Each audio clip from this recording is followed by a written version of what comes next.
দেখুন দর্শক, ভাই বোন এবং বোনের জামাই গেটে লাথি দিয়ে বড় ভাইয়ের বাড়িতে ঢুকে পড়ল। বাড়িতে ঢুকেই তারা চিৎকার করে তাদের ভাবিকে ডাকতে লাগলো। ডাক শুনেই ভাবি হাসি মুখে বেরিয়ে আসলো এবং তাদেরকে জিজ্ঞাসা করলো যে আরে কি ব্যাপার তোমরা এখানে। এটা শুনে বোন জামাই বলল, আপনার লজ্জা করলো না এই কথা জিজ্ঞাসা করতে? তখন ছোট ভাই বলল, ভাবি আমি কখনো তোমার কাছ থেকে এরকম আশা করিনি, আমি ভাবতেও পারিনি যে আমাদের পরিবারে এরকম বড় একজন চোর আছে। ছোট বোন বলল, আমরা জানি তোমাদের পরিবারটা একটু গরিব, কিন্তু তুমি এরকম একটা নিকৃষ্ট কাজ কিভাবে করলে? এসব শুনে বড় ভাই বেরিয়ে আসলো এবং বলল যে কি ব্যাপার, তোরা এসব কি বলছিস? তোরা আমাদেরকে এত ছোট করে কথা বলছিস কেন? তখন ছোট ভাই বলল, বড় ভাই গত সপ্তাহে মায়ের জন্মদিন ছিল, তুমি ওই অনুষ্ঠানে যাওনি কারণ তোমার পায়ে সমস্যা, কিন্তু ভাবি গিয়েছিল।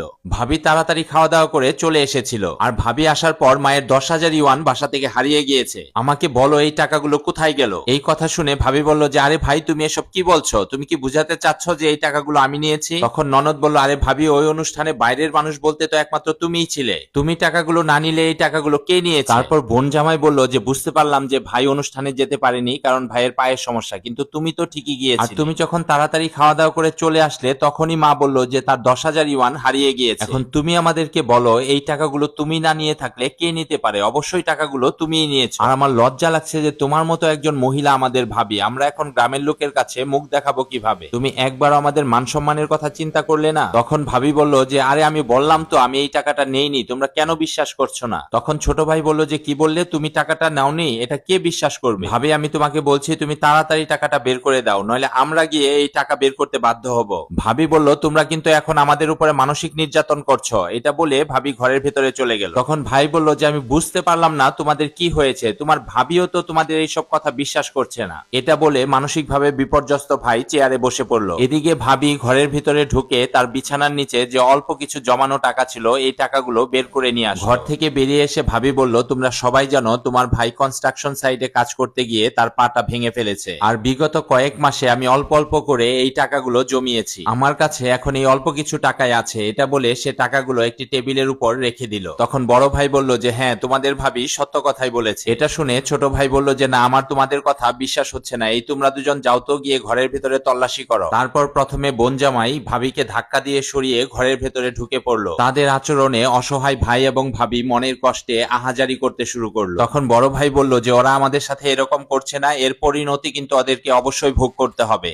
ওদিকে বোন জামাই ঘরের ভিতরে ঢুকে ঘরের ভেতরের দৃশ্য দেখে অবাক হয়ে গেল। সে চারদিকে তাকিয়ে দেখলো একদম অগোছালো একটি ঘর এবং ভেতরে অল্প কিছু খাবার দাবার ছড়িয়ে ছিটিয়ে আছে। সে তাকিয়ে তাকিয়ে এগুলো দেখলো এবং বুঝতে পারলো তারা দুজনে আসলে এখন কতটা কষ্টে আছে। আসলে একটা পরিবারে যে পুরুষ মানুষ পরিবারটাকে চালায় সেই যদি অসুস্থ হয়ে যায় তাহলে একটা পরিবারের যে অবস্থা হয় আর কি। এই পরিবেশ দেখে সে মনে অনেক কষ্ট পেল। তারপর ছোট বোন ঘরের ভিতরে চলে আসলো এবং সেও তাকিয়ে তাকিয়ে তাদের এই শোচনীয় অবস্থা দেখতে লাগলো। সে গিয়ে তাদের খাবারের পাত্রে ঢাকনা উঠালো এবং লক্ষ্য করলো খাবারের পাত্র একদমই খালি। তারপর সে এদিক ওদিক তাকালো এবং দেখতে পেল এক জায়গায় একটি রুটি এবং কিছু আচার রাখা আছে। তারপর বোন ওই রুটি এবং ওই আচারটুকু নিয়ে বাইরে বেরিয়ে আসলো। এদিকে ছোট ভাই ওই টেবিলের উপর রাখা টাকাগুলো উঠিয়ে নিল এবং বড় ভাইকে জিজ্ঞাসা করলো যে তোমাদের কাছে মাত্র এই টাকাগুলোই আছে? ছোট ভাইয়ের মুখে এই কথা শুনে বড় ভাই লজ্জায় মাথা নিচু করে ফেলল। তখন বোন জামাই বেরিয়ে আসলো এবং বলল যে ভাই ভাবি আপনারা এই বাড়িতে এই অবস্থায় কিভাবে থাকেন? এই অবস্থায় কি মানুষ থাকতে পারে? আমরা তো ভেতরের অবস্থা দেখে আসলাম। তখন ছোট বোন ওই আচার আর রুটি নিয়ে এসে বলল যে ভাবি আপনি আমার ভাইকে এগুলো খাওয়ান, আমার ভাই একজন অসুস্থ মানুষ, তার সাথে একটা বড় ধরনের দুর্ঘটনা ঘটে গেছে, তার এখন পুষ্টিকর খাবার খাওয়া দরকার, আর আপনি আমার ভাইকে এগুলো খাওয়াচ্ছেন? একথা শুনে ভাই বলল যে আরে বোন আমি তো অনেক মাস যাবত কাজ করতে পারি না, তোর ভাবি এখন এই সংসার দেখাশোনা করে, সে বাচ্চাদেরও দেখাশোনা করে, সে অনেক পরিশ্রম করে, আর এভাবেই আমাদের দুবেলা দুমুঠো খেয়ে দিন পার করতে হয়। একথা শুনে ছোট ভাই বলল যে ভাই তুমি এসব বন্ধ করো, আমি আর এগুলো শুনতে পারছি না। গত সপ্তাহে যখন ভাবির সাথে দেখা হলো তখন কিন্তু ভাবি এসব কথা কিছুই আমাদেরকে বলেনি। আগে যখন আমাদের সবার হলিডেতে দেখা হতো তখন তুমিই কিন্তু সবার আগে যেতে এবং সব সময় তুমি সবার জন্য অনেক খাবার দাবারও নিয়ে যেতে, আর মায়ের জন্য অনেক ফলমূল এবং জুসও নিয়ে যেতে। তুমি কেমন মানুষ এটা আমরা ভাই বোনেরা সবাই খুব ভালো করেই জানি। তখন বোন বলল যে হ্যাঁ ভাই, ছোট ভাই ঠিকই বলেছে। তখন ছোট ভাই বলল যে ভাই আমি যখন জিজ্ঞেস করেছি তুমি কেমন আছো তখন তুমি বলেছো তুমি অনেক ভালো আছো, তুমি কেন আমাদের সাথে মিথ্যা কথা বলেছো? আমরা কি তোমার আপন কেউ না? তুমি বলেছো তুমি ভালো খাবার দাবার খাচ্ছ, আর এই হচ্ছে তোমার ভালো খাবারের অবস্থা, তাই না? তখন সে তার ভাবিকে বলল দেখো ভাবি এখন ভাইয়ের অবস্থা খারাপ, তার পায়ে সমস্যা হয়েছে, সে এখন ইনকাম করতে পারছে না, কিন্তু আমরা তো তোমাদের নিকট আত্মীয়, তোমরা তো এই বিষয়টা আমাদেরকে জানাতে পারতে, তোমরা কেন এতদিন এগুলো আমাদের কাছ থেকে লুকিয়েছো? এটা বলে ছোট ভাই তার ব্যাগে হাত দিলেন এবং ব্যাগ থেকে 50,000 ইউয়ান বের করলেন। তারপর টাকাগুলো ভাবির হাতে তুলে দিলেন এবং বললেন যে এই টাকাগুলো আমার পক্ষ থেকে একটি ছোট্ট উপহার। তারপর ছোট বোন এগিয়ে আসলো, এগিয়ে এসে বলল যে এগুলো আমার পক্ষ থেকে। তারপর বোন জামাই আসলো এবং সেও বেশ কিছু টাকা দিয়ে বলল এগুলো আমার পক্ষ থেকে। তাদের এই আচরণ দেখে অসুস্থ বড় ভাই উঠে দাঁড়ালো এবং আশ্চর্য হয়ে গেল। তারপর ছোট বোন বলল যে আমরা শুনেছি যে তোমাদের এখন অবস্থা খারাপ,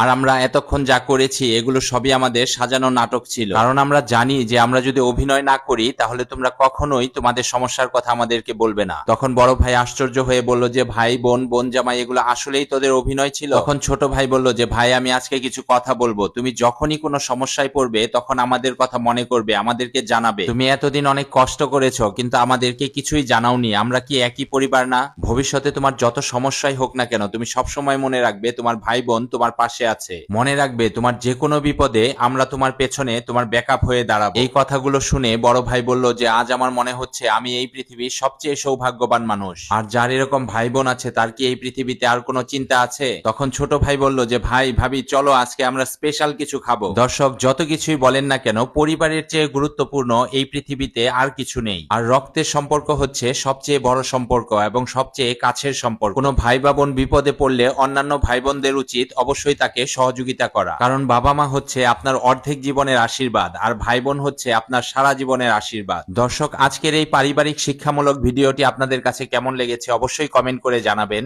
আর ভিডিওটি ভালো লাগলে বেশি বেশি লাইক এবং শেয়ার করে সবাইকে দেখার সুযোগ করে দেবেন। সবাইকে অসংখ্য ধন্যবাদ।